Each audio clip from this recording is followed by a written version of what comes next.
Produção independente. Todo conteúdo veiculado é de inteira responsabilidade de seus produtores e idealizadores.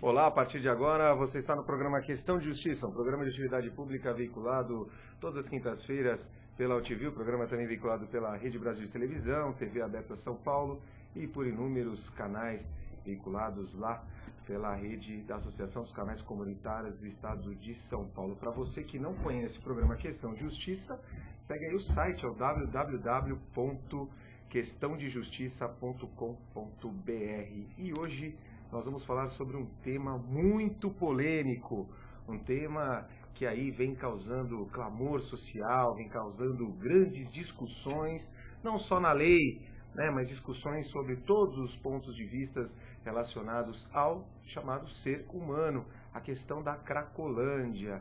Afinal, a internação compulsória seria ou não viável?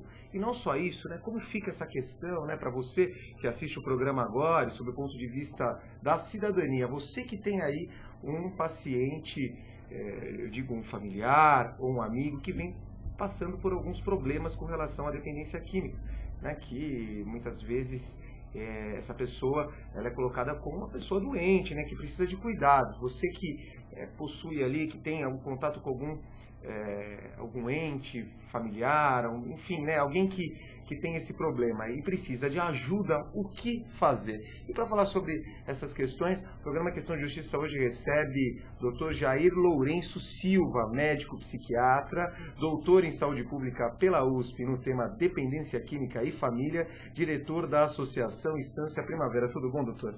Tudo bem. Seja bem-vindo ao programa, esse programa que trata sobre inúmeras questões, e aí falando de Cracolândia, doutor, indo direto ao assunto.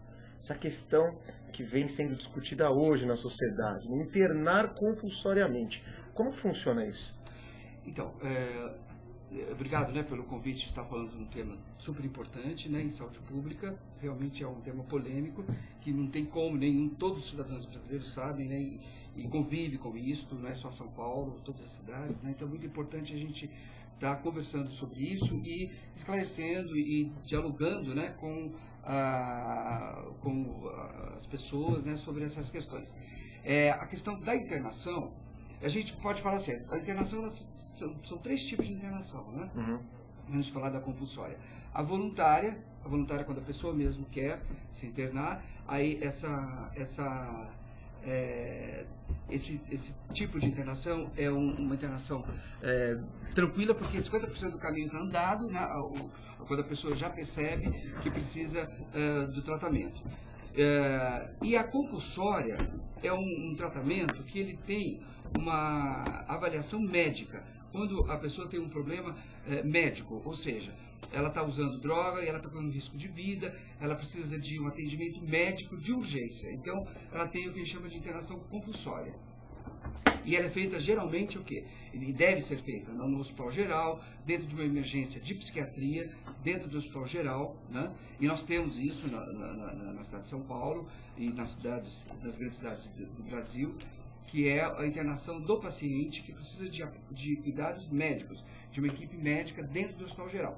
E a involuntária é um outro tipo de internação, que é uma internação que não necessariamente tem uma questão médica, mas uma questão também social, familiar, e que aí é de um outro âmbito, não só médico, mas no âmbito também do judiciário. Ou seja, internar compulsoriamente, internar contra a vontade daquele que está ali doente, é isso? Isso, então, aí a gente chama de internação involuntária.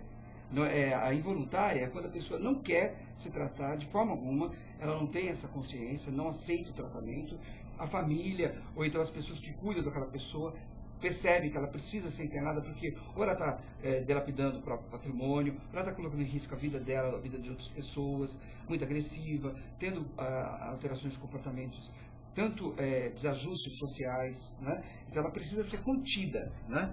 Mesmo que ela não queira, mas ela tem uma consciência, ou seja, ela sabe, ela tem condições, recursos internos para dizer não quero me internar, né? Ela não está, por exemplo, em surto psicótico, né? Então existe uma polêmica aí.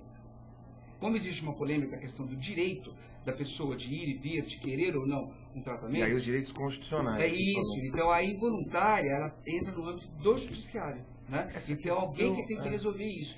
Essa questão é bem delicada, essa questão, a preocupação do familiar ali, com aquele cidadão, e não só isso, o preconceito, eu acho que o Walter, ele pode abordar, aliás, já dizendo que o nosso jornalista está aqui, o Walter, que é o comandante do programa, está aqui conosco também, e que além de jornalista, membro da Comissão de Segurança Pública, participou diretamente lá na Cracolândia em algumas atividades ali da ordem, e sabe o que acontece, enfim, né? Acompanhou de perto essa problemática e entende bem o que está acontecendo ali, as dúvidas, enfim, tudo bom, Walter? Olha, o doutor Leopoldo, eu acho que quem vê a televisão hoje, pelo menos a UTV nas comunitárias, né? Tá vendo que o doutor Leopoldo está apresentando muito bem o programa, está fazendo uma didática boa aqui, né? E vamos mandar um abraço para o Luciano Mazeu, que sempre assiste o programa, o Paulo Mena Barreto. Primeiro programa do ano, né? Primeiro programa do ano, né? Segundo nosso diretor Edu da casa. E aí você também pode acompanhar o programa pela internet, aí pelas redes sociais, e também pela Rede Brasil de televisão. E em breve a gente volta para Rede Record, né? Record News. Muito interessante. Né? Eu acho essa questão da Cracolândia, viu, Tujé? Muito. Primeiro, é um prazer ter aqui o senhor. Né?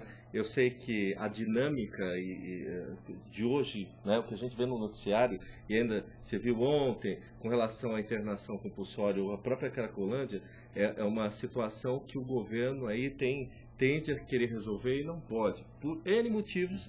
Um deles é a questão jurídica, e aí ontem mesmo eu falava com o desembargador, né, Antônio Carlos Malheiros, que participou aqui do programa, que é por uma vontade própria dele, ele está desempenhando esse trabalho, né, Antônio Leopoldo?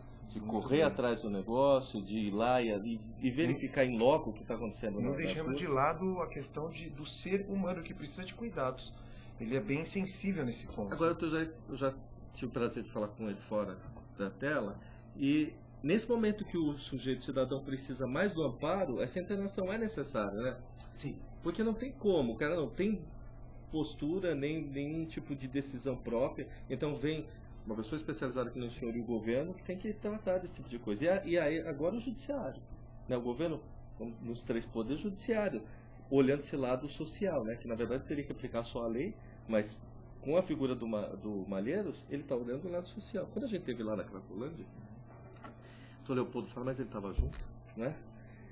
A gente verificou pessoas que elas não tinham... são zumbis quase, né? A gente viu uma menina que, por exemplo, estava com 12 estupros ou 21 estupros, um negócio assim, né? E um rapazinho que se afastava e disse, não tem condição de sair porque ninguém nem vem me procurar, doutor. É uma verdade, né? Então, quando o senhor tem essa conscientização, esse trabalho, eu acho que é a coisa mais importante, a ponta que falta no amparo social que o governo está precisando, né? Que é uma instituição que nem essa, que é a 4 estações, não é? Isso, a 4 estações é o nome do nosso projeto, né? As comunidades terapêuticas têm os nomes das estações do ano. Então nós temos estação primavera, estação outono, estação verão, cada uma atendendo uma demanda de população, sempre dependentes químicos, né? Que necessitam de uma comunidade terapêutica, estar numa comunidade terapêutica no regime socioprotetivo. O dependente químico está em qual estação? O dependente químico está no inverno. Isso, na verdade, ele está com todas as estações ao mesmo tempo, né? Todas. Ele está vivendo todas as estações ao mesmo tempo. Esse é o grande problema, né? Que e se a gente for fazer um paralelo, é o que a gente vive hoje nesse caos do nosso meio ambiente também, que a gente vive numa situação parecida, né? Que é não definir muito bem quais são as estações que a gente está, né? Perder essa consciência. E o dependente químico tem isso mesmo. Acho que você falou uma coisa legal, uma metáfora aí que é interessante. A percepção dele das coisas está totalmente alterada pelo uso da droga. Então, ele não tem nem condições de entender o que naquele momento ele precisa. Muitas vezes ele está nessa situação, lá na Cracolândia, né? Ou na casa, né? Que são as Cracolândias, né? Elas se ramificam, né? E são vários lugares, né? Onde essas pessoas estão vivendo como se estivesse vivendo ali na Cracolândia, né? Muitas vezes em casa, abandonados, porque o vínculo familiar já não consegue mais dar conta, não consegue mais dialogar com a pessoa, então a pessoa sai e volta feito um mendigo em casa, situações difíceis para as famílias, né? Então, assim, hoje os trabalhos, eu vejo assim, que cada paciente tem a sua necessidade, ele e a sua família, né? Porque eu falo sua família porque uma coisa importantíssima que eu gostaria de falar é que quando a gente começou a trabalhar com a Cracolândia, a gente achava que os pacientes, como você mesmo falou, né? A gente vê lá como um zumbi, né? Totalmente isolado, perdido, solitário, abandonado. Quando você faz um resgate daquela pessoa, que ela começa a perceber, né, e se aperceber como cidadão, né, e que você vai trazendo para ela os recursos, melhorando o repertório saudável dela, é interessante como no primeiro momento o contato que vem é o contato familiar, que muitas vezes se perdeu há 1 ano, 2 anos, às vezes 4 anos de situação de rua, né, começa a voltar, né, os vínculos familiares, né? E aí essa busca da família é uma coisa importante, e o quanto a família se sente gratificada, que esse paciente lembra da família nesse momento de recuperação, né? Aí a família vem e o trabalho da família, a participação da família nesse momento é extremamente importante. Doutor, não queria interromper o senhor, mas a família tem medo a situação já é delicada. O sujeito já está dentro de uma sistemática familiar que deve ter uma certa complicação, né? Se afasta. A família tem, pela experiência do senhor, ela tem medo na volta ao contato, ou se faz como se faz uma prisão, doutor Leopoldo? E é a grande verdade, né? Mulheres até estão um pouco mais estadas, mas o homem, quando vai para a prisão, fica totalmente isolado do mundo. A família meio que deixa. Existe uma recuperação nesse trato da família, em que a família tem essa resistência de voltar a ter contato com a pessoa? Existe. E a gente tem que respeitar o momento dessa família, assim como a gente respeita o momento do paciente. Tem pacientes que logo no primeiro dia já passam o telefone da família. Tem pacientes que demoram 1 mês, né, para passar o telefone. Tem famílias que procuram o paciente logo em seguida, ou seja, continua procurando o paciente. Quando sabe que está numa instituição, já chega muito ansiosa para querer saber do paciente. Outras, a gente faz contato e elas não querem saber do paciente. Mas tudo isso por quê? A gente tem que respeitar o sofrimento de cada um. Na verdade, diferente. A família nem sabe que o paciente está nessa instituição, ele vai recolher. Muitas vezes não, ele é recolhido porque ele está, geralmente a história é assim, ele chega na instituição com pelo menos aí 1 mês sem contato nenhum familiar. Que coisa louca. É? Dizem que a questão, levando em conta o dependente químico, dizem que todo usuário de crack é um cidadão condenado à morte. O senhor concorda com isso? Sim, o projeto dele é de morte, não é de vida. É um projeto a curto e médio prazo de morte, né? Morte pela violência, pelas próprias doenças. Mas ele pode ser recuperado. Pode ser recuperado. Agora, a recuperação, aquilo que o Dr. Val está falando, é extremamente importante a recuperação inserida no contexto sociofamiliar dele. Porque as comunidades hoje, assim, o que eu vejo, a necessidade das comunidades é abrir para o atendimento familiar. Onde, assim, o paciente chegou, a família chega junto. No momento, mesmo que ela não queira ver o paciente, os contatos que você faz com a família, os terapeutas, né, ele vai preparando a sua família para o reencontro, né? Isso é importante. E às vezes a família quer ver e o paciente não quer, né? Então, esse reencontro ele tem que ser trabalhado com uma equipe que tenha essa escuta para essa família e para esse dependente. E o tempo todo, não é assim tirar o paciente de lá, mandar para um lugar e ficar como se fosse numa prisão, né? A prisão é para criminoso. O dependente químico é um doente, você está num instrumento, num recurso de saúde e de atendimento social, um recurso que dê condições de se restabelecer fisicamente, mentalmente, espiritualmente, familiarmente, socialmente, né, para que ele possa voltar, né, para o convívio social. Mas é assim, importantíssimo, é prioridade o atendimento do paciente junto com essa família. O tempo todo. Posso entrar de novo na pergunta? Imagina. Olha só, doutor, o que a gente tem por experiência aí lá na ordem é que é o seguinte, quando a gente entra na delegacia, né? Qual era mesmo a terceira ali? A delegacia que fica ali, eu não me lembro agora. A terceira DP? O DP que fica ali no centro. O que acontece? Eu acho que Acho não, tenho certeza. O trabalho da polícia é um trabalho, não é de prevenção, porque eu acho que a população, certeza também, a população pensa que a polícia é que deveria tirar esse pessoal da rua. E na verdade, quando se verifica ali, que a polícia ela faz a intervenção só no momento, né? Ela não pode, ela faz a repressão, mas não pode cuidar da questão da droga. Aliás, nos últimos dias ali, a atuação da Polícia Militar no local diz que fez com que todos aqueles usuários se espalhassem ali pelo centro da cidade. Né? Teve passeata, enfim. Esses dias, doutor Leopoldo, eu acho que foi na sexta-feira, existiu uma passeata dos usuários dizendo que estava com excesso de gente. Quer dizer, nós quando fomos lá, deveria ter umas 200 pessoas na rua, é isso? Nossa, mais, hein? Plena tarde. Todo mundo fumando crack, maconha, e aí aquela distribuição com pessoas mais de idade, que eu acho que tem repasse, enfim, tinha criança passando no meio, e o que a polícia fala, olha, não adianta, a gente tira e vai colocar onde? Então, eu vou voltar ao começo lá da minha pergunta. Aí vem a polícia, que seria o trabalho final, que seria a repressão ao crime, né? Depois a gente tem um trabalho social, que seria o governo do Estado, né? O governo deveria pensar numa medida, numa ação social para começar a combater ou prevenir, né? Isso é o que a gente tem esbarrado na hora. Depois a gente vai para uma outra questão, que é a prefeitura, porque os poderes são divididos. Sim, né? E a ordem está tentando colocar essa dinâmica numa mesa, né? Falar assim, bom, do governo para cá a responsabilidade é tal, da prefeitura para cá a responsabilidade é tal, chega a nossa instituição, que é a OAB, a responsabilidade é X, Y, Z, né? E aí chega a ponta de lá, que é a sua estrutura. Por quê, doutor? Por quê? Se hoje a gente consegue identificar isso, né? Porque isso não foi feito há mais tempo, para se ter essa situação de que tem uma 200, 300 pessoas na rua.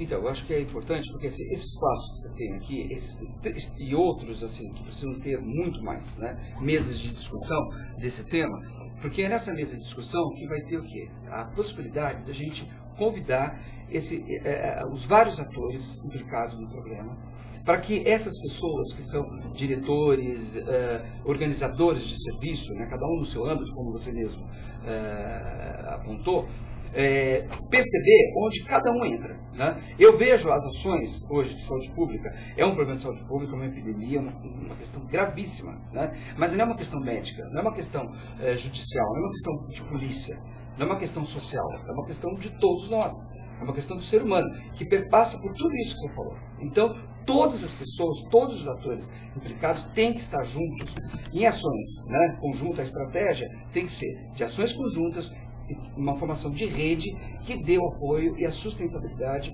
né, para uma ação que seja eficaz. Que ação que é essa eficaz? Ela não existe, ela não está pronta, ela tem que ser construída.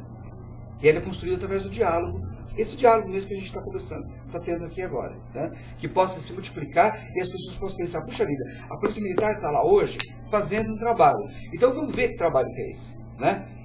Entender o trabalho da polícia, porque a polícia tem uma ação importante nisto, né? Que é trazer uma proteção mínima para aquelas pessoas, tanto as usuárias, né, quanto o entorno, as pessoas que moram ali, tem pessoas morando ali. Uhum. A Cracolândia não vive só das pessoas dependentes, chama-se Cracolândia onde está se usando crack, mas tem comércio, tem pessoas vivendo ali, famílias que estão também vitimizadas por esse processo, né? Então a polícia, eu penso assim, que a ação dela é realmente de trazer uma proteção. Proteção para quê? Para que outras ações possam ser aplicadas, né? Agora, por exemplo, transpondo o direito. Bom, o usuário de crack procurou um profissional, se internou compulsoriamente, enfim, voluntariamente. De qualquer forma, esse cidadão ele é internado. Agora eu gostaria de saber o seguinte, o pós disso. Porque muitas vezes a família fica assim, bom, mas ele vai ser internado, mas e aí? Como é que funciona isso lá na instituição? Sim. E para ele voltar, ele tem condições de voltar? Como é que fica isso? A experiência lá, né? Como você falou, o Estado, no serviço social, na assistência social, a assistência social tem que estar junto nesse momento, que é dar condições. A assistência social, o Ministério do Trabalho, com as frentes de trabalho, as empresas privadas, todos os setores, né, privados, públicos, para poder dar conta, quando essa pessoa sai, por exemplo, nosso projeto, né, que chama-se TRA, Terapia de Rede para Adicto, ele tem um projeto que descreve o paciente, da hora que ele entrou, a hora que ele sai da comunidade, que são 6 meses. Nesses 6 meses, ele vai ter várias fases de tratamento. A partir do 3º mês, que é a reinserção sociofamiliar, ele começa a trabalhar o quê? As competências dele, porque aquela pessoa tem muitas qualidades que estão reprimidas pela droga. São professores, são profissionais, são pessoas que têm habilidades artísticas, né? Então, de todo tipo, né? Como é a população, porque aquelas pessoas saem da população no geral. Então nós temos todos os tipos de profissionais ali dentro. Doutor, o senhor acha que a pessoa ela fica marcada o resto da vida? Por exemplo, ela sai da questão da droga e ela sempre vai dizer, olha, eu sou um... o que a gente percebe, né? Eu sou um ex-usuário de droga, não sei, fica marcada como se fosse uma pessoa que saiu de uma prisão, cumpriu pena. Isso existe na cabeça da pessoa, então, e quem está em volta, peraí, toma cuidado, porque aquele ali, olha só, já deu problema.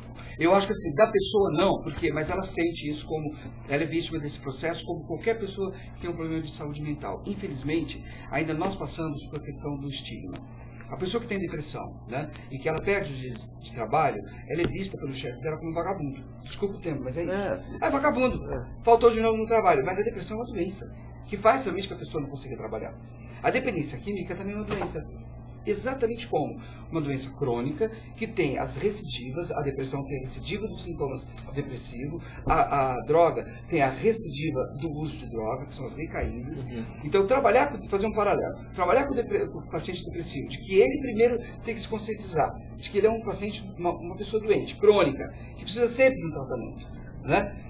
Se ele se conscientizar disso, é uma boa coisa, porque ele vai realmente enfrentar isso. Estou fazendo um paralelo com o dependente químico, que é a mesma coisa. Ele vai enfrentar uma sociedade extremamente preconceituosa, que é a nossa sociedade, infelizmente, e é esse bate-papo que faz com que a sociedade vai ficando mais aberta para poder compreender isso como problema de saúde. Eu estava vendo na internet hoje, assim, exatamente isso. A polícia estava fazendo o trabalho dela, porque ela está tirando da rua esses vagabundos.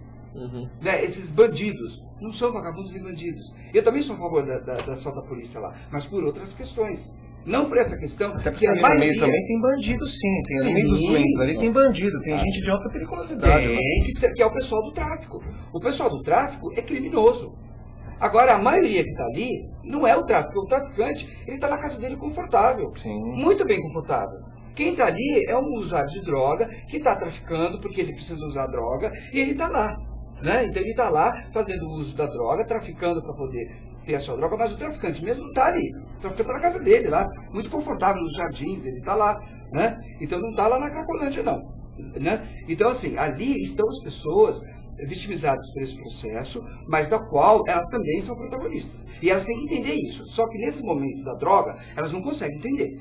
Você falar que ele é tão vítima quanto o algoz do próprio processo, falar isso para ele não vai entender. Entendi. Mas um tratamento que ele tenha condições, né, de desintoxicar o cérebro, ter as capacidades cognitivas dele para poder compreender o processo que ele está vivendo, e a partir daí ele conseguir, ele mesmo, né, conseguir entender como que ele pode prevenir as recaídas dele, né? E mais ainda, uma coisa importante é assim, os agentes de saúde que estão lá estão fazendo o trabalho deles, para poder conscientizá-los para um tratamento. Mas um projeto importantíssimo que eu acho que tem que ser... Mas eles conhecem, doutor, a fundo? Porque não são usuários, como é que eu vou conhecer a fundo essa situação? Pois é, você pegou, vou aproveitar o seu gancho, que era isso que eu queria falar. O dependente químico hoje, a nossa experiência é assim, quando ele sai de lá, ele vai para a comunidade terapêutica, onde ele tem 6 meses lá, ele está sendo, ao mesmo tempo que ele está cuidando, que ele está sendo cuidado pela equipe, ele também está cuidando dos que estão chegando. Né? E esse processo de ser cuidado e se transformar num cuidador é super importante para a vida inteira dele.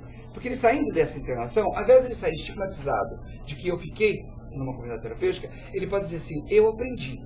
E também ensinei na comunidade terapêutica como se pode prevenir e cuidar de outras pessoas. Então eles saem aqui empoderados da comunidade terapêutica. Ou seja, eles saem em condições de serem multiplicadores.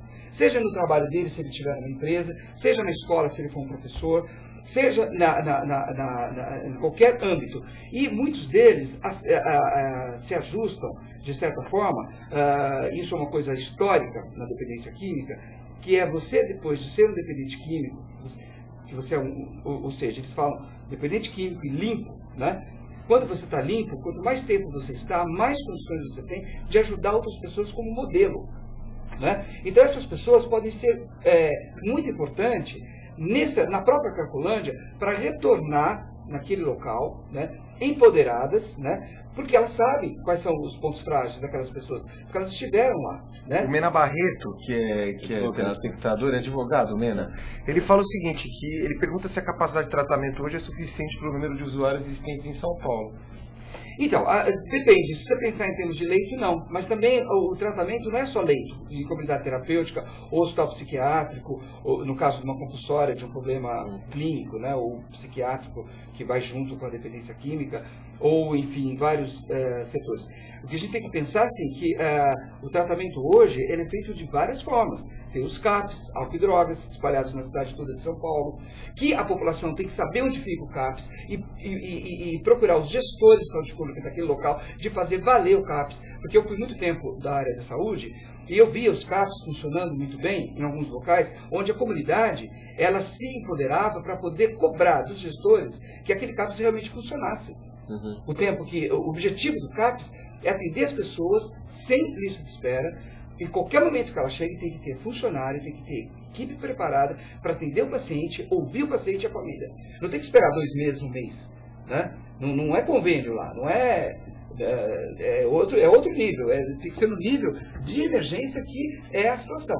Então os CAPs não adianta só existir como placa, eles têm que existir, como já muitos deles funcionam, e funciona porque a equipe está lá, porque a comunidade não deixa o CAP ser fechado. Entendi. E quando falta um psiquiatra, eles vão atrás, até contratar um psiquiatra, um psicólogo, assistente social, o terapeuta ocupacional, enfim. A pergunta do Neto Palma, que também é telespectador, está sempre aqui. Saudações, Neto. ele tem uma pergunta assim, muito inteligente. E ele fala o seguinte, que ele fala da questão da prevenção, da repressão, ele comenta isso, mas no final da pergunta ele fala o seguinte, bom, a ideia da repressão, né, não ocasiona nesse usuário de drogas uma rejeição, ou seja, até que ponto essa repressão, a opção própria do usuário, causa ou não uma rejeição ao uso de entorpecente, ou seja, reprimiu ali, será que isso não motiva com que ele use mais? Será que a vontade tem que vir dele? Enfim, é uma teoria que eles colocaram, né? Eu respeito, eu acho que, né, se a pessoa pensou, eu acho que chegou nessa conclusão porque deve ter pensado muito sobre isso, estudado muito sobre isso. Pelo menos como eu penso, eu sou acadêmico, para a gente poder falar de uma coisa, a gente tem que estudar bastante, mas depois falar, né? Não tirar o coelhinho da cartola. Aí, assim, eles estão dizendo o seguinte, que você reprimir aquela população, tirar a droga dali, ela, pela falta da droga, ela vai procurar um tratamento. Teoricamente, isso é ilegal. Mas na prática a gente sabe aqui que a pessoa sem a droga ali, ela vai procurar em outro lugar. É isso que eu penso. Por que ela está migrando? Ela está migrando porque elas ficam juntas. Por que elas ficam juntas? Elas ficam juntas porque é uma forma delas se protegerem. O ser humano, ele é, antes de mais nada, um animal. Né? E é um animal que é racional, mas ele sabe, como qualquer outro animal irracional, que se está juntos é mais forte, é mais protegido, ele estará contra os adversários dele. Não é assim?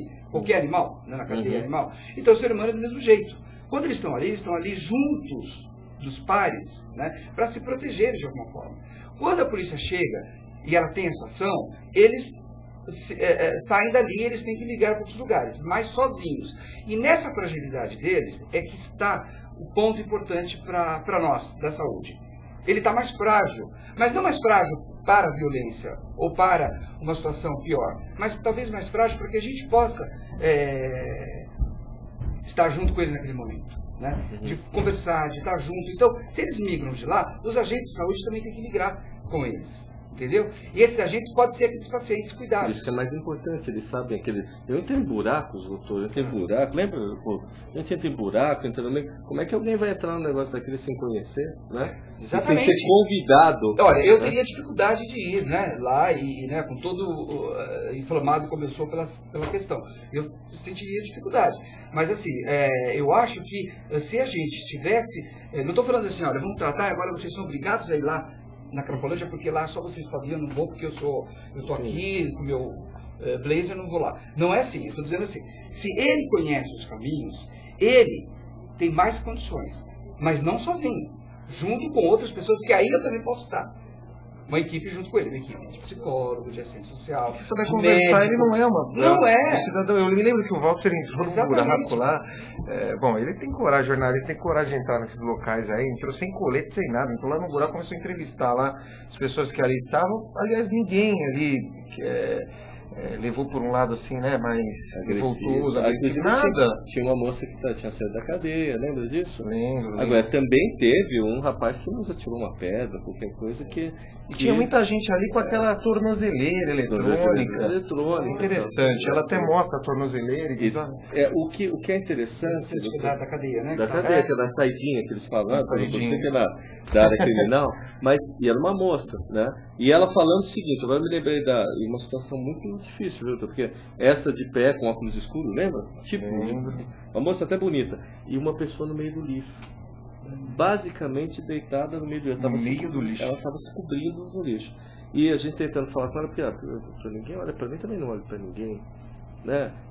Senhor, né? Que a palavra é senhor, né? Eu não olho para ninguém, eu também não presto atenção neles. E a moça, essa que saiu da cadeia, que deve ser mulher de alguma pessoa, porque ali também é o seguinte, você anda em qualquer lugar, as pessoas estão te olhando. Anda em qualquer canto, tem gente que tem olho para tudo. Claro, né? Claro. E o que eu percebo, o Leopoldo também, a gente teve uma conversa longa depois, que ali é uma ausência total do Estado, da consciência do Estado, mas tem um pouco a mais, doutor, é isso que eu ia entrar na pergunta. Tem ausência nossa também de conscientização. O senhor passa na rua, passa do lado da pessoa dessa, que naturalmente você até desvia.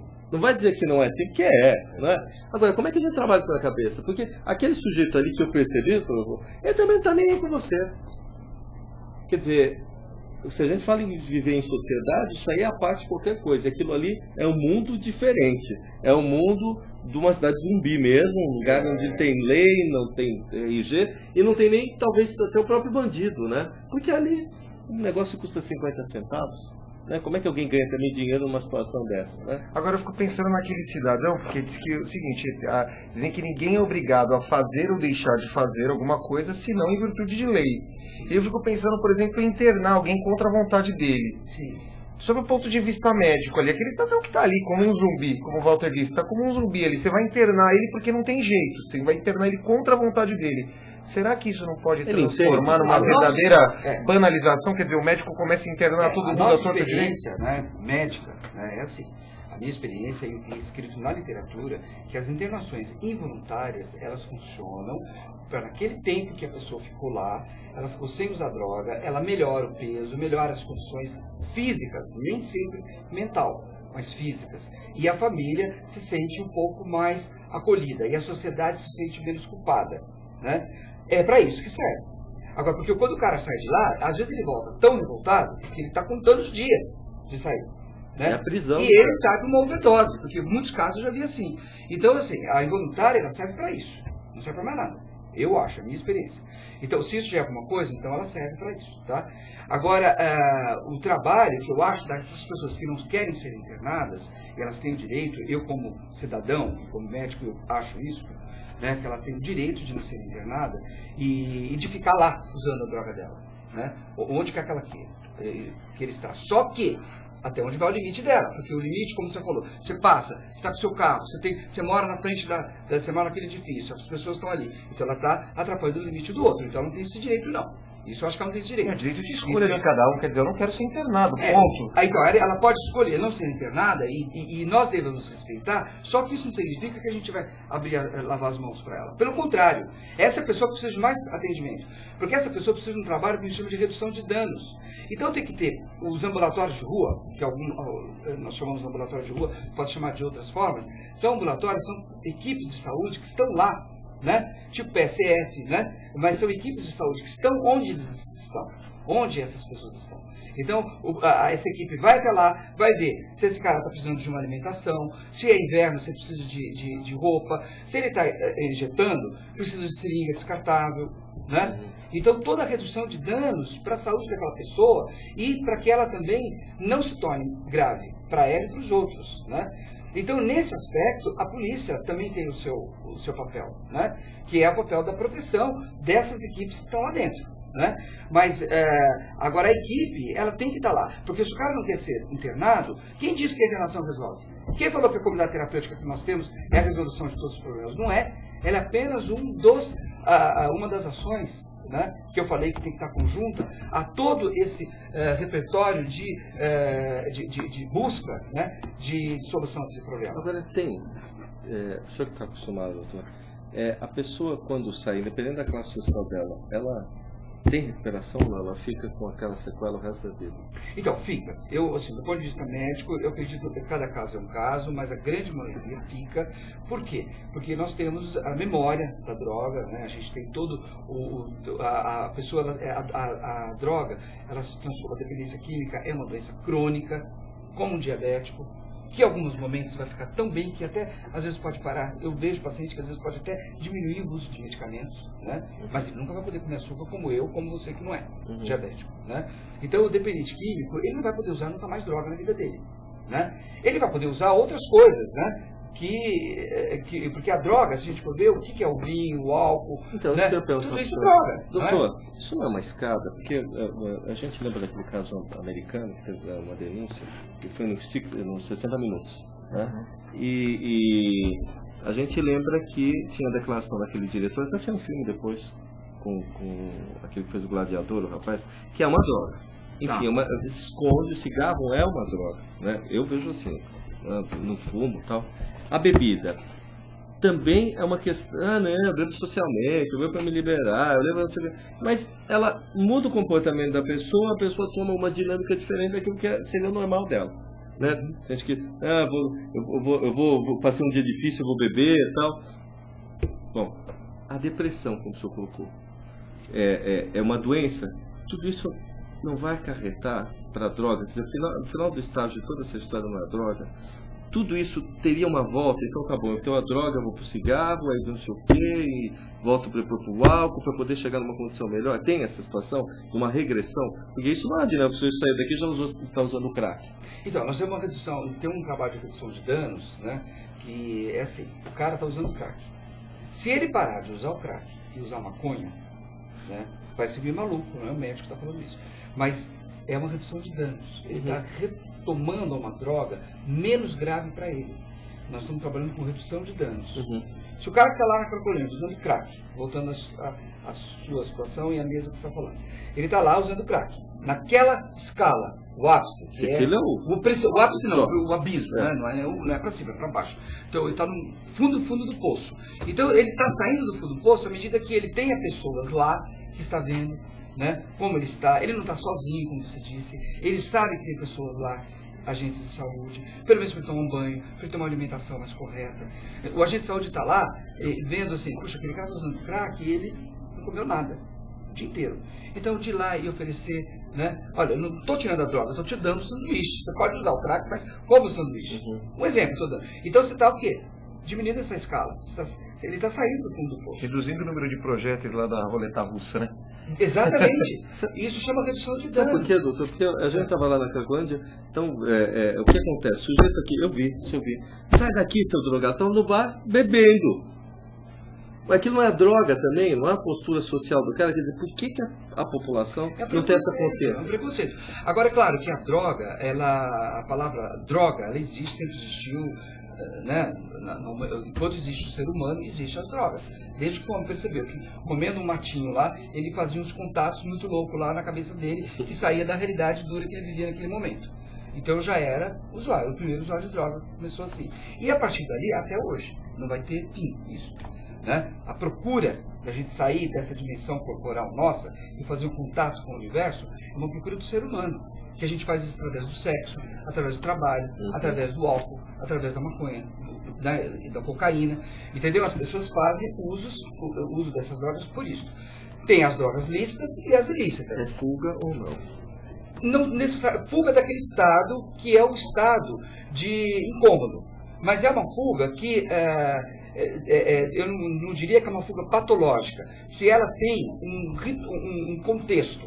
Por exemplo, você está numa festa, né? Tá todo mundo bebendo, né? E tá todo mundo mais alegre. Você também fica mais alegre bebendo, né? E você saiu dali. Você não dirige o teu carro porque você bebeu. Você vai para tua casa, você toma um banho, você se alimenta. Se alimentou durante o tempo que você bebeu. No outro dia você está pronto para o trabalho. Foi uma fuga. Você fez uma fuga, porque ao invés de você ir lá para casa dormir, você foi para essa festinha, você ficou. Não deixa de ser uma fuga. Mas é uma fuga benéfica, porque nós precisamos. A palavra fuga não é em si um problema. Né? Eu fujo dos meus problemas, eu fujo do leão que quer me atacar. A fuga não é em si um problema. Então é uma estratégia que faz parte da nossa vida. Então, se você tem isso dentro de um contexto, não é problema nenhum. O próprio usuário de maconha. Por isso nós temos na medicina, do ponto de vista nosográfico, a gente fala o quê? Que nós temos usuários, vários tipos de usuários, né? Depois nós temos os dependentes. E depois nós vamos ter os toxicômanos, que são os mais graves. Entendeu? Então, o usuário não é considerado doente. O usuário você não trata. Né? Ele pode ser usuário de qualquer droga. Né? Se ele é usuário, ele vai lá e usa, e ele vive a vida dele, né? Em si não é uma doença. Não pode ser uma doença. Porque a doença só é doença quando o quê? Não importa qual droga, pode ser até chocolate. Se você perde a noção, você perde a alternativa de querer usar ou deixar de usar. Quando você fica escravo daquilo, você é doente. O alcoólatra ele não é um eterno alcoólatra. Agora, o usuário de crack ele é um eterno um eterno não, mas ele seria ali um eterno, entre aspas, drogado, vamos dizer assim. Não, o cara que fez dependência de álcool e que ele foi diagnosticado como dependente de álcool, ele vai ser o resto da vida dele, dependente de álcool. Se ele voltar a beber, ele vai voltar à escala zero de beber de novo. É lesão que Existem lesões cerebrais na questão do álcool, existem memórias na questão do efeito, do benefício que o álcool traz, entre aspas, para aquele organismo. Existem vários trabalhos que tentando direcionar o trabalho para o beber moderado. Né? O bebê moderado é aquele cara que bebeu, virou alcoólatra, depois ele fez um tratamento e ele vai ser um bebedor moderado depois de um certo tempo. Todos os trabalhos que eu li, nem deu certo. Os trabalhos que tiveram um follow-up, um acompanhamento de anos, foram ver que aquele cara que voltou a beber moderadamente, a maioria, alguns não, mas a maioria voltou mesmo a beber e voltou a ser alcoólatra de novo. Então, beber moderado é muito difícil. Muito difícil.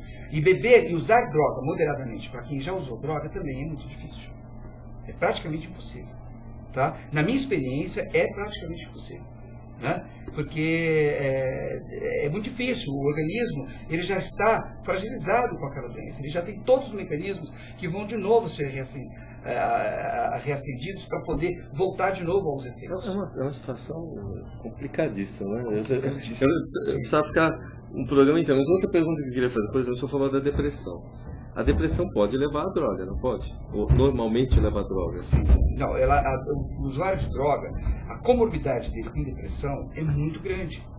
É muito grande. Difícil você ter um paciente dependente químico puro, só dependente químico. É isso que eu queria perguntar. Ele tem geralmente comorbidades com psicoses graves, com transtorno de ansiedade, com transtorno de pânico, com depressão, com transtornos de personalidade. São doenças psiquiátricas concomitantes. Quer dizer que ele tem bipolaridade também, pode entrar no transtorno de humor. Nossa, muito transtorno de humor. Aliás, a comunidade maior é com transtorno de humor, a dependência química. E o álcool também. O álcool e depressão é muito comum. Tanto do ponto de vista psiquiátrico, como do ponto de vista dinâmico. Dinâmico significa emocional, não necessariamente bioquímico. Emocionalmente, a pessoa ter um componente depressivo. Tá? E ninguém identifica isso rápido, né? Não. Esse sujeito é chato. É no tratamento. Muitos que passam por a gente na comunidade, a gente descobre as comorbidades deles e eles vão usar a medicação para aquelas comorbidades. Quando eles têm comorbidades, são tratados e eles melhoram e recidivam, remite todo o sintoma, ele pode sair sem medicação, mas ele tem que ter um acompanhamento. Normalmente, doutor, eu tenho escutado, e não sei se me assusta ou não, e eu vou lhe dizer que eu sou meio preconceituoso quando eu escuto isso. Mas, por exemplo, eu escutei alguns executivos, amigos meus, que eles falam assim, bom, eu estava muito nervoso, eu estava muito para baixo astral, estava perdendo a vontade. Aí eu fui no meu médico, o médico foi me trato comigo, me deu um remedinho e eu melhorei. Bom, tá, vou fazer esse parênteses aí. Né? Pra gente, isso assim, tipo... Ué, mas é aquela história ai, que frescura, né? Que o cara não aguenta e tal. Mas essa conversa eu vejo que está se multiplicando muito. Aí minha pergunta é a seguinte: vem nessa situação, o senhor acha que hoje em dia, por conta do mundo que a gente vive, isso vem se multiplicando muito mais? Ou isso sempre existiu e nós nunca vimos porque nunca as pessoas falavam isso? É tudo isso que você falou. Nossa, Sim, perdi já. É verdade, ó, sempre existiu, está aumentando, tem a ver com o nosso contexto social mundial, né? A globalização tem a ver com tudo isso. Sempre existiu, antes não era feito diagnóstico, hoje é feito diagnóstico, a população tem mais consciência. Antigamente o usuário de droga era bandido, né? Para todo mundo, até para o médico, porque não tinha isso, né? Nem na categoria médica, né? Não existia dependente químico, né? Existiam outras doenças. Depois foi se esclarecendo, se percebendo, né, que é uma doença. Então, a população, tanto científica quanto leiga, vai entendendo esses processos de doença, né? E aí procura-se mais médicos, procura-se mais tratamento.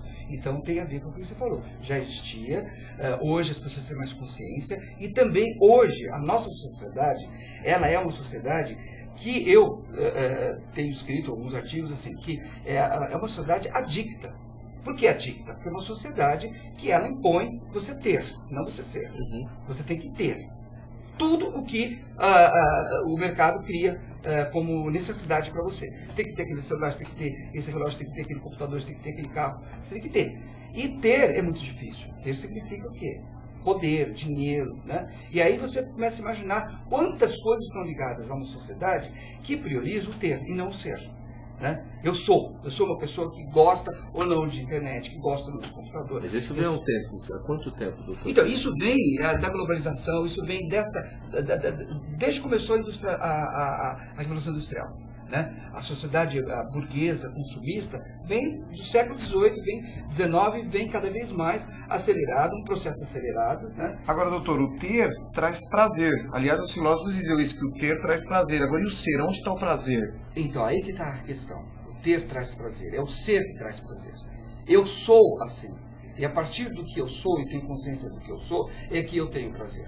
Né? O prazer, o prazer do ter, ele só é prazer quando eu, que sou, né, tenho consciência daquilo que eu quero ter. Mas quando eu tenho aquilo que as pessoas impõem para eu ter, não é prazer, é um desprazer. Sabe por quê? Porque eu estou com o meu carro. Né? Bateu. Então, Acabou. bateu o meu carro, mas eu tenho que ter esse carro. Ou então eu perdi dinheiro, diminuiu o meu salário e eu não posso comprar mais o carro da hora, ó, como o mercado fala. Né? Então, esse é um desprazer, eu tenho que ter toda hora. Né? Na verdade, não é um prazer, é o contrário. Você está sempre procurando aliviar o desprazer tem de não muito ter. dinheiro fala que aquilo não é uma coisa boa. No final, E muita gente que tem dinheiro e é feliz, e muita gente que não tem dinheiro é também feliz. Né? Porque não tem nada a ver com ter. Né? Tem gente que tem dinheiro e é feliz, tem gente que não tem dinheiro e é feliz. Na sua avaliação como cidadão, o senhor que trabalhou dentro do governo, e tem todo esse conhecimento na área técnica, né? Por que o governo, sabendo que tem um ônus político, um ônus financeiro, um ônus político, mas é questão social, ele vai ter voto, né? E por que o governo já não implementou algumas ações para começar a contornar ou a triar isso? Porque isso é um tratamento longo, né? Para que não se prolifera essa questão social de cracolândia, de dependência. Como é que o senhor faz essa avaliação? Eu acho que aí é um viés da política, né? Não é de todos os políticos, mas daquela política, né, corrupta que não vou nem entrar no mérito. Mas assim, os políticos estão realmente entendem isso, né, como um problema. Eles têm assessores, né? E os assessores, o político que tem um assessor, né, ele está procurando o quê? Ouvir o que o assessor está falando e tentar construir, né, ações para a resolução do problema. Agora, aquele político que só está pensando no voto dele, ele vai fazer o quê? Intervenções de crise. E não adianta, essa solução não é resolver problemas de crise. A Cracolândia é uma epidemia. A Cracolândia é um problema crônico. Com o próprio Cracolândia soa até como uma coisa meio crônica, o nome já está mais ou menos assim. Porque não é uma coisa aguda, não é uma coisa que aconteceu e vai deixar de acontecer amanhã. É um processo que a sociedade entrou nisso, é o resultado, está tudo muito junto com tudo isso que a gente está vivendo. Esse descaso, né, político em todas as esferas, né, da nossa sociedade. Islândia parece brincadeira, né? Parece parque de diversão. Mas não é, né? Uma diversão que traz brincando com a vida, né? Holândia. Parece parque de diversão. O que eu me refiro é o seguinte: o ônus E o gasto dessa situação, da parte do governo, é muito maior, não é, doutor? Sim. Porque, não, toda vez que não é você... inteligente isso. Na verdade, na política pública, na história da saúde pública, todos os projetos que trabalharam em cima de crise foram os projetos que mais gastou dinheiro, né, e que não funcionou para nada. Os projetos que têm ações cotidianas, né, que é, por exemplo, a questão da dengue, todos os dias, a questão da AIDS, que é um modelo que exportou para o mundo inteiro. Por quê? Houve apoio político, porque houve uma vontade política, uma necessidade gravíssima que a gente está vivendo, né? E aí o que aconteceu? Como todos os atores estavam ali, todos interessados no problema, teve o quê? Um projeto maravilhoso que é hoje o resultado, a gente tem o resultado, né? Que já há um tempo atrás, já vem de um tempo, pelo menos aí de uns 8 anos, já começou a cair esse projeto já começou também a ter problemas, por isso que voltou a recidivas em adolescentes, o HIV. Mas vamos pensar assim, como foram anos, todos os dias, em todos os lugares, mídia, empresas, serviços, filmes, novelas, em todos os canais de comunicação, houve essa necessidade de se falar. Como essa questão da Cracolândia, se a gente conseguir fazer isso? Então vai ser mais um projeto para a vida, um projeto de vida e para a vida, e não um projeto para questões políticas, de falar agora é ano eleitoral, então vamos fazer isso, vamos resolver. Olha, tem total... Você está falando, o senhor falando isso, eu lembro da minha avó, eu teria uns 100 e poucos anos agora, ela falava da gripe espanhola, né, que ela vivenciou, né, ela viveu isso. Tá. Então me parece que uma Cracolândia é a mesma coisa por falta de esclarecimento social. Aqui, naquele tempo não se tinha recurso, né? E hoje, tendo recurso, não tem consciência. E depois, se a gente conseguir vencer essa etapa, ou se morrer muita gente, a gente vai esquecer. Isso que fica mais doentio nessa coisa toda. Porque a AIDS está aí, o senhor mesmo falou, a gente vive falando todo dia. Eu fui na secretaria outro dia, você tem as caixinhas dos preservativos, agora feminino e masculino, então ninguém está aí. Ninguém mais fala, né? Parece que não a coisa tem. Ficou tranquila. Não é verdade. Não é verdade. Então não adianta nada um projeto também grandioso que depois se para, aí volta tudo de novo. Então eu acho que é pensar em todas essas questões, né? E ter um projeto cotidiano. Tem que ter, de várias frentes, de várias visões, são vários olhares, né, dos serviços públicos, dos poderes judiciário, executivo, legislativo, todos, as empresas privadas, né, todos, a sociedade toda, né, tem que estar imbuída nesse trabalho. Posso fazer um bate-bola? Você deve estar chegando no final do programa, eu não sei. Mas deixa eu perguntar uma coisa para o senhor. Por exemplo, para que isso melhore, nós, o que temos que fazer, nós, cada um de nós, o que o senhor acha? Não, eu queria até complementar. Queria saber o seguinte, por exemplo, o cidadão que está ali assistindo e tem um familiar nessa situação, faz o que e procura onde?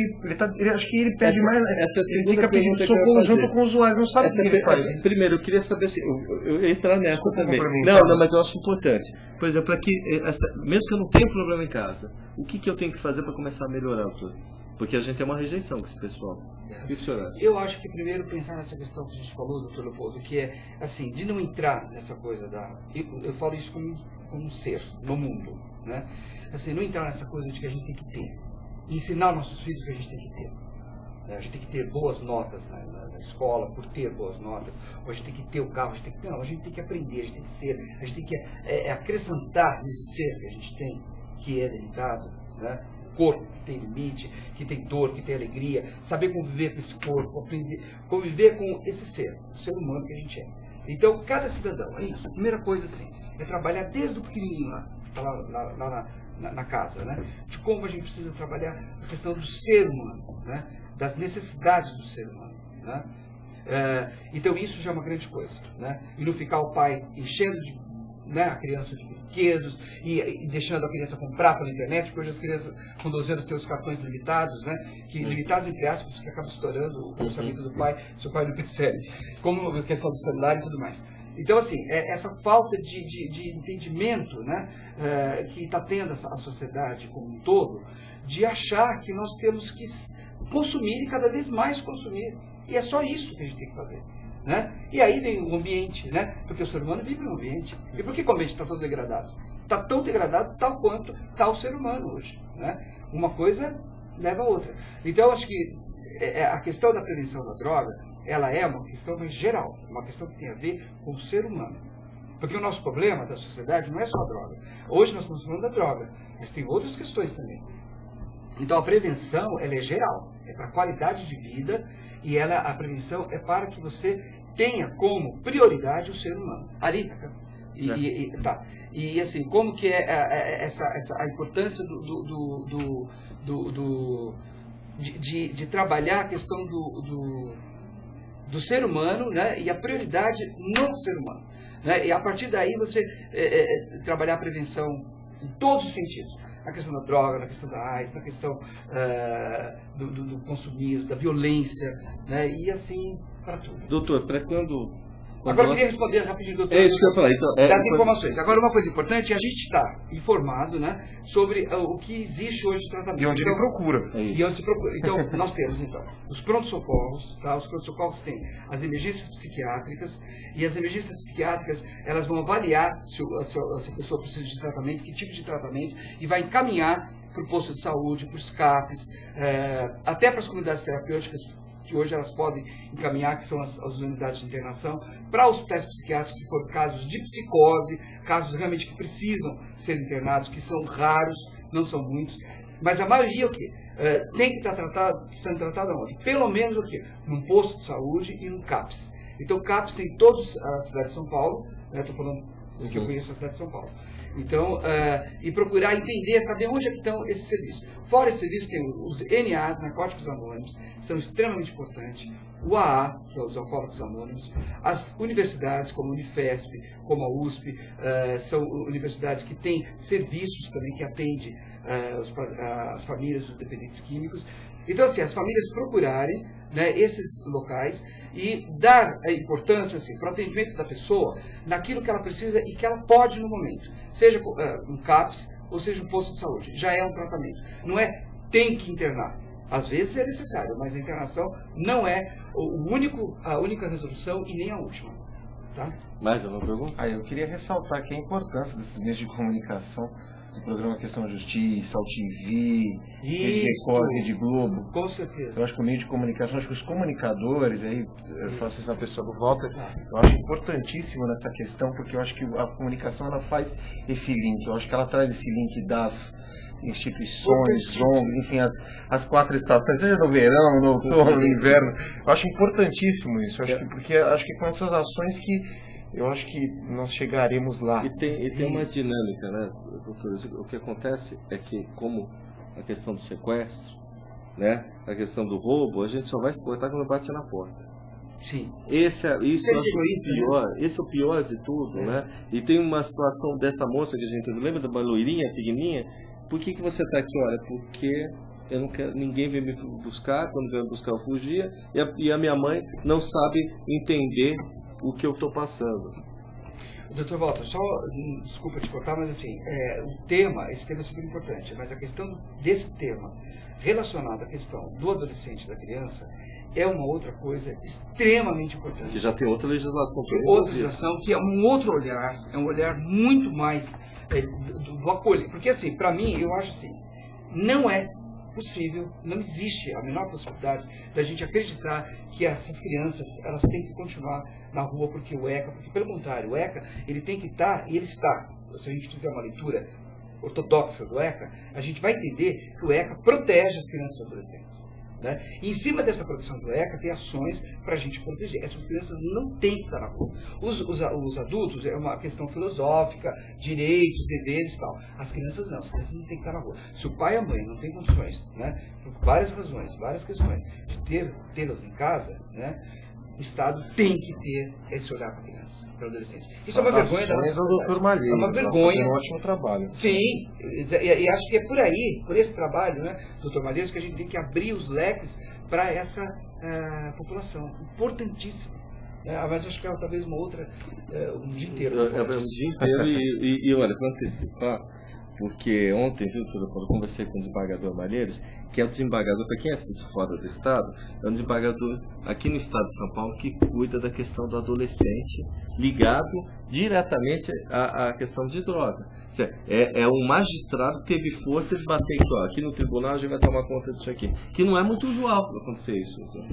E ontem a gente conversando ao telefone, eu falei, doutor Malheiros, quero levar um pessoal conhecido da clínica, tal, assim, então já falou, vem assim, porque integra exatamente aquela ponta, doutor, que não se tem o poder legislativo ou o poder judiciário, ele fica até um pedaço, porque depois daquilo não se sabe o que fazer. Eu posso intervir, eu posso pegar, eu tenho poder para isso, mas depois de usar esse poder, para onde vai? Então, ele fez um convite ao senhor, de visitá-lo, na questão da própria questão do ECA, do adolescente, que é o que ele está lidando lá, né? E também a OAB. A OAB a gente está batendo isso, o doutor Alice, né? Articula bem essa questão. Sim. Com diversos poderes aí, dizendo, olha, vamos tomar consciência, batendo nesses pontos aí junto com a Polícia Civil. Com a Polícia Civil, a militar, um conjunto de saudações doutorais. E precisava desse ponto. Então, dizer que o doutor Malheiros ele quer recebê-los e espera ali tentar uma linha de ação para ver onde que essa situação vai, porque é longo, né, o trabalho. Doutor, o senhor vai ter que voltar aqui outro dia, né? E a gente vai convidar o senhor para ir também na Rede Brasil, né? Porque aqui a gente passa aqui, também passa nas TVs comunitárias e tal. Mas a Rede Brasil... precisa falar disso. Outro dia eu tinha colegas na Record e começou a se falar no primeiro jornal da Record, não deu tempo. E nunca vai dar tempo de falar esse assunto, né? E precisa malhar todo dia para que tenha uma situação parecida do que se tem hoje com a questão do HIV, como o senhor colocou, né? Eu deixo o convite para o senhor voltar. Olha, agradeço o convite. Tenho prazer em voltar. Para quem quiser procurar o trabalho do senhor e dos seus companheiros, tem algum site? Tem um site que é contato 4 estações @org.br. Acho que é isso. www.4estações. Contato Pode falar, doutor. Esse é o e-mail, né? contato@4estações.com.br. E o site deve ser www.4estações.org.br. Exatamente, é isso. Ótimo. Muito obrigado. Doutor, olha, obrigado. A gente vai voltar a falar sim, isso aqui nos interessa. Vamos ver se a gente leva até o doutor Marreta uma subseção da ordem, para a gente ter uma discussão aí mais panorâmica, regionalizada, até na sua própria subseção. Com certeza, estamos à disposição, até para receber lá o Dr. Jair, para que ele possa expor, não só, e aí expor lá para os profissionais, para os advogados e advogadas, como é que funciona essa questão do ponto de vista psicológico. Quero mandar um abraço lá para o Paulo, da TV One, né, que está trazendo esse talk show de alto nível, enfim, tá com novas comunidade de GLS e tal. Desmistificando, enfim, né? E ele colocou uma situação bem interessante, o Paulo deve estar vendo, depois eu vou também, outro tema. Um abraço para a Silmara, para a doutora Silmara, advogada que está conectada aí com a gente. Essa questão do transexual e do homossexual que sofre hoje com a internação. Isso é uma coisa que eu vou puxar um outro programa com o senhor para falar, mas o Paulo diz que tem muito problema nisso nessa área. E o sujeito, ele é mulher, eu não entendo as fases, né? Não consigo compreender, mas o que está já, vamos dizer, travestido ou modificado, onde que ele fica? Que ele fica? Qual grupo que ele pertence? Bom, vamos discutir isso no outro programa. Um abraço para o Paulo. Né? Muito importante essa ligação do direito e a psicologia, acho fenomenal. Muito bom. Obrigado, meu povo. Prazer. Com a questão de justiça vai ficando por aqui, com essa dinâmica da Cracolândia, dinâmica que a gente vem discutindo faz 1 ano e meio. Espero que você aproveite o programa, procure os contatos, nos ajude a identificar, às vezes, uma pessoa que precisa de ajuda, alguém que possa ajudar uma instituição que nem essa, a própria OAB, ou quem sabe também, graças a Deus, pelo poder público, né, hoje no legislativo e no judiciário, né, que está nos dois lados, que é o desembargador Malheiros. Questão de justiça, deixa um abraço para vocês, volta na próxima semana com a direção da Hilda Cilione e a supervisão geral do Alberto Luquete. Até a próxima semana.